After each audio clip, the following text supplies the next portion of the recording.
Welcome back to the Patrick Lane Show, where we talk about personal finance, investing, and real estate. And today we're going to talk about whether or not and why DFV Roaring Kitty exercising his options to buy a bunch of GameStop is not going to be the catalyst for the big squeeze on GameStop. But before we get into that, do me a favor, smash the like button, hit the subscribe button, ring the notification bell. It really helps us to grow the channel by pushing out the video to other people who may be interested in similar videos, and we really appreciate your help in growing the channel. Now, as we all know, Roaring Kitty is the guy who basically started this whole GameStop excitement around GameStop and whether or not it is a transformational company, number one, and whether it is a stock that we should be investing in as retail traders. And of course, we know the story back in January, even before January in 2020, the end of the year, he was posting his thesis about investing in GameStop and how it has the opportunity to be a transformational company, changing from brick and mortar over to e-commerce. And of course, he put that out. The stock was really low at the time. It was between $5 and $10, that sort of thing. And then he, in January, we all know that he became more prevalent and people really started paying attention, including some of the biggest and well-known shorters out there, and also some of the people who wanted to take advantage of those short positions, like Burry, who was famous from the financial meltdown of 2008 and 9. And so Roaring Kitty has consistently, he goes by DFV, of course, on Reddit Wall Street Bets, he has consistently bought more of the stock. I think initially he put in about $53,000 way back in the beginning when he put his thesis out. He has sort of ridden those shares for a long time, and then in January, he was being questioned by Congress about whether or not he would buy more shares of GameStop when it was at $40 a share, because they were questioning him as whether or not it ran up too far and whether it was time for people to just get out of it. And essentially he said yes, he would. And lo and behold, the next day or the day after that, he doubled down and doubled his position in GameStop. And so one of the things that he did that was a brilliant move from his point as an investor was back in January, after this thing really started picking up momentum, he was able to pick up call options for April. And those call options expire April the 16th, which is today.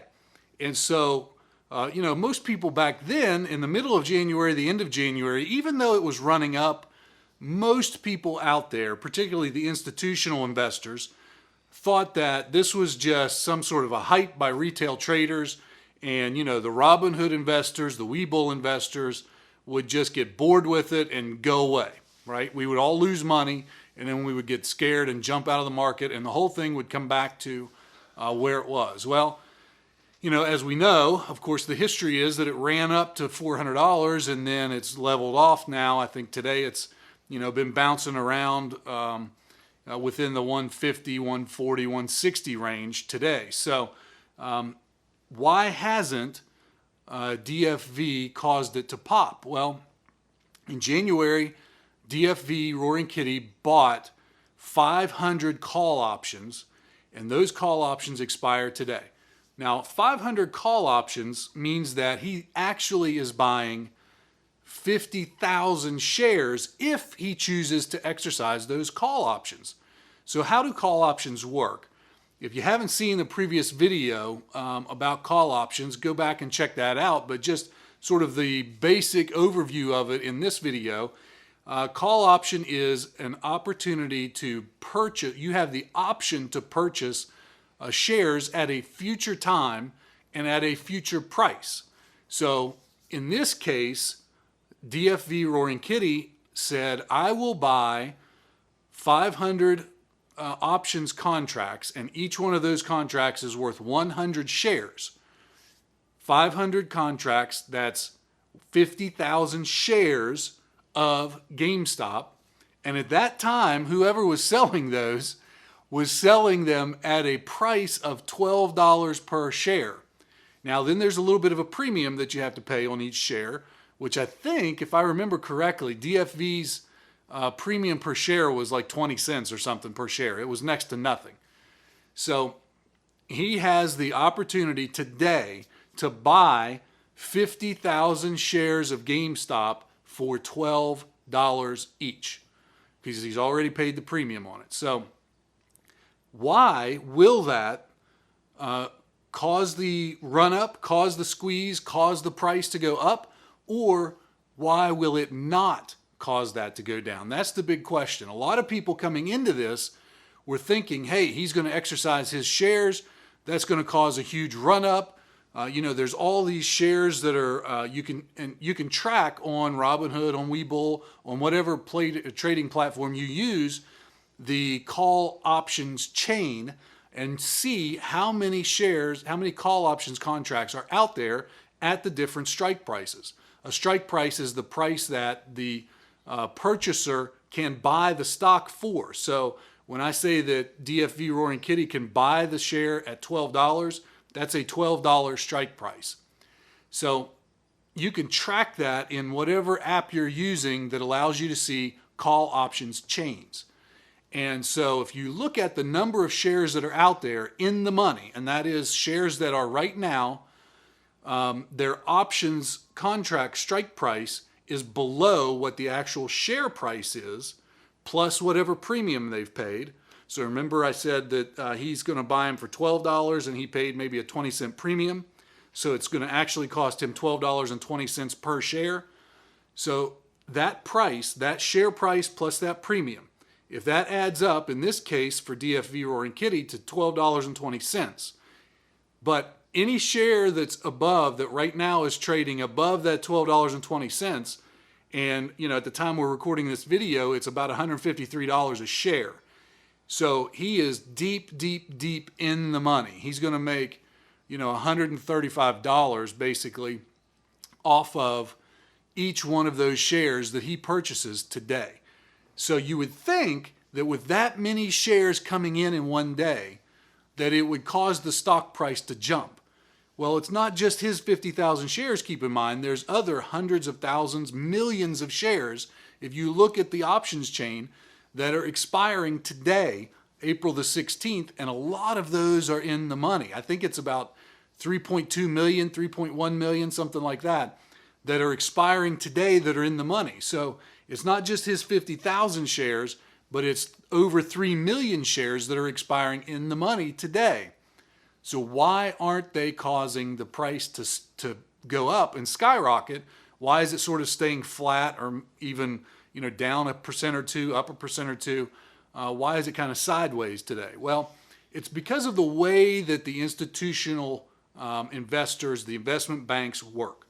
When they sell that options contract, they're going to estimate how much of the underlying shares they need to buy in order to hedge against the person who has the ability to buy those shares under the option contract, whether they're going to actually buy the shares. And so for shares that are, let's say, $100 strike price, if that share drops down, if the share price drops down to $90, they may not go out and buy any shares at all to protect themselves. But if that share price is 110 or 120 or 150, then those people who are selling the call options contracts are going to go out and purchase the underlying shares because they don't want to be stuck having to pay the highest price for that when you buy those shares from them. They want to hedge against losing that money, the difference between what they paid for the stock and what it is on the day that the call strike price gets executed. So if we think back now to the specific example of DFV Roaring Kitty, he bought his call options in January. and he bought those for $12 per share. So the people who sold him those contracts, while it was way below what it is now, after they've seen the share prices run up to 380, 400, drop back down, settle out, it's been settled in the mid 100s now for a good long while. So I promise you that those people who sold those options contracts for $12 strike price way back in January have already hedged out. They've already bought all those shares so that they can sell them without any issues. So they're not going to lose any money. They're not going to be they're not going to be hurting when DFV exercises his. So they don't have to go out to the market and buy those shares today or yesterday, because they've already been picking those up along the way based on what their reading of the investment strategy for them tells them when to go out and buy them. So don't expect the squeeze to happen today because of DFV, and don't expect it to happen over the next couple of days because of DFV, because those shares have already been hedged a long time ago. So that's just what we're thinking as we as we watch to see whether DFV Roaring Kitty exercises his shares. It's exciting to have watched him from January to now, to know that he's about to make millions and millions of dollars because he had the confidence in January to follow through with his thesis. So do me a favor, tell me what you think down below. Will DFV Roaring Kitty exercising his shares cause a little bit of a run in the price? Will it not have any impact at all? And are you excited to see when Roaring Kitty exercises his shares? We all hope that he puts out the little the YOLO update that he's done in the past. So let me know down below in the comments what you think. And do me a favor before we get out of here, smash the like button for me, hit the subscribe button, ring the notification bell. We really appreciate your help in growing the channel, and we'll see you on the next video.